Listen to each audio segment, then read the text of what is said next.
Hi everybody. Today we are going to find the sum and using the sum and difference formulas, the sine, cosine, and tangent of two angles added together. Okay. Now the formulas are pretty simple. Okay. I always remember it as sine, cosine, cosine, sine. Okay. And it has a rhythm: sine, cosine, cosine, sine, 3.14159. And when we add these together, okay. So the first angle goes first, and then the second angle, and then the cosine of the first angle, and the sine of the second angle. So if you notice, it's the sine u, cosine v, cosine u, sine v. If it is the sine of their difference, u minus v, we can express that as the sine of u, cosine of v. Again, sine, cosine, cosine, sine, cosine u, sine v, and except it's subtraction. Okay, so when you look at this, don't let it confuse you. We also have the cosines and the tangents. Enter these into your notes. We have u plus v. Again, these are just two angles added together. You may be asking at this point, what is the purpose? Why would I want to find the sum of two? Well, we use it in physics. Sorry, this should be a minus. U minus v. Okay, and so what we need to do, excuse me, is we need to draw two triangles. We have two different vectors. We have different applications. Maybe we know the values of the sine and the cosine of u and v, but we want to know their sum. Maybe we're just trying to solve a problem that involves it. I don't know. The cosine formula goes like this: cosine, cosine, sine, sine. Again, U's in the front, V's in the back. Okay, the signs are different this time. Okay, so if it's plus, then it's minus. If it's minus, then it's plus. Cosine, cosine, sine, sine. Now you need U's in the front, V's in the back, just like in the first formula. Now tangent's a little bit different. I personally don't use the tangent formula. The tangent of u plus v is tangent of u plus tangent of v divided by 1 minus tangent u tangent v, the product. Okay? Now, the tangent of u minus v then becomes tangent of u, guess what? Minus tangent of v over 1 plus tan u tan v. Now, these are the formulas, okay? Let's go ahead and enter these into your notes. Let's go ahead and let's jump into maybe an example or two. When would I use this? Let's suppose I want to use this with numbers that I know. I want to use the magic chart. Excuse me. Now, we can use sine, cosine, and tangent, of course. We can do 30, 45, and 60. And we can express any of these sums and differences. So if I want 15 degrees, I would use 45 minus 30. If I want 105 degrees, I take 45 plus 60. Okay, and so on. And all these work for 90 and whatever.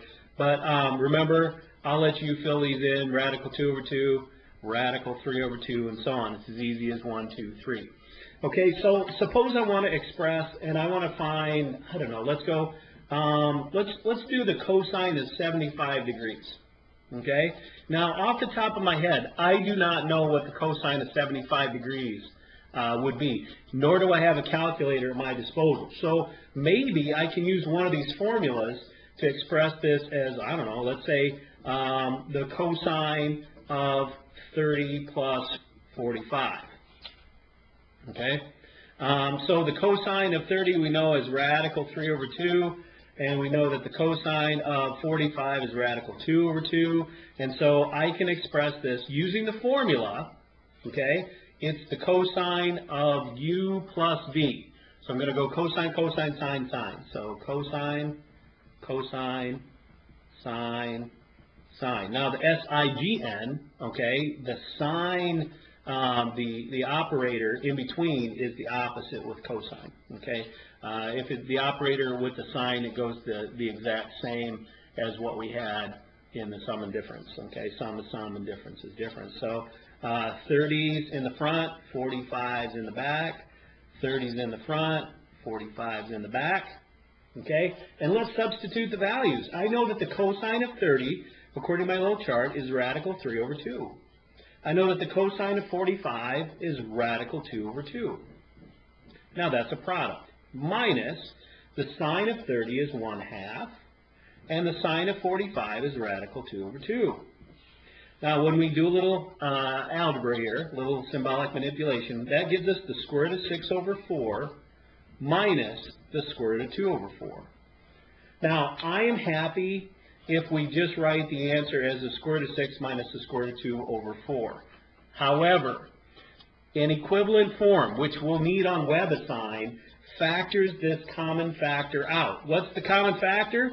Well, if you look, we have in these two fractions, the square root of 2 over 4 is our common factor. If I factor that out, I'm left with the square root of 3 minus 1. Now, these are the exact same answers. This is a little bit more acceptable, okay, because it's in factored form. Of course, as a decimal, it wouldn't matter, but this is how we end up with that answer, okay? Now, I'm going to run out of time on the video, so let's go ahead and let's do one that maybe goes, let's do two more, okay? We'll try and squeeze them in. Let's do one. Suppose I want to find the sine of pi over 12. Again, I don't know what this is off the top of my head, but I do know that 1/12 is 1/3 minus 1/4. So I would go pi over 3 minus pi over 4. Okay?